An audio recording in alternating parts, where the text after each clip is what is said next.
बोलिए तुलसी माता की जय, बोलिए विष्णु भगवान की जय।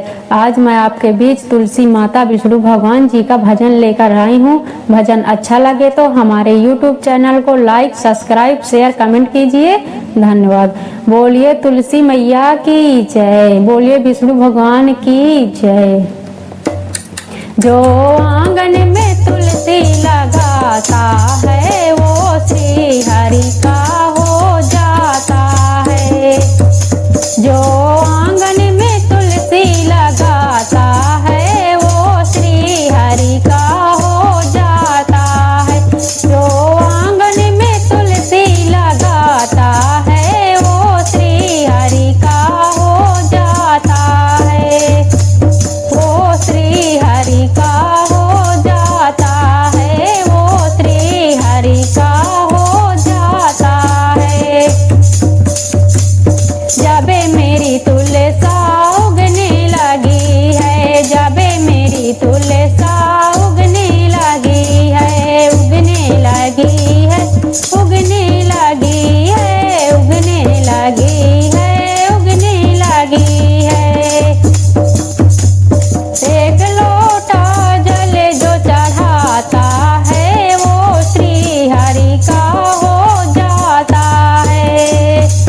एक लोटा जल जो चढ़ाता है वो श्री हरि का हो जाता है। जो आंगन में तुलसी लगाता है वो श्री हरि का हो जाता है। जो आंगन में तुलसी लगाता है वो श्री हरि का हो जाता है। जबे मेरी तुलसा बढ़ने लगी है, जबे मेरी तुलसा बढ़ने लगी है, बढ़ने लगी है, बढ़ने लगी है, बढ़ने लगी है, बढ़ने लगी है। सुबह शाम जो दीपक जलाता है वो श्री हरि का हो जाता है। सुबह शाम जो दीपक जलाता है वो श्री हरि का हो जाता है। जो आंगन में तुलसी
बोलिए तुलसी मैया की जय, बोलिए तुलसी माता की जय, बोलिए विष्णु भगवान की जय।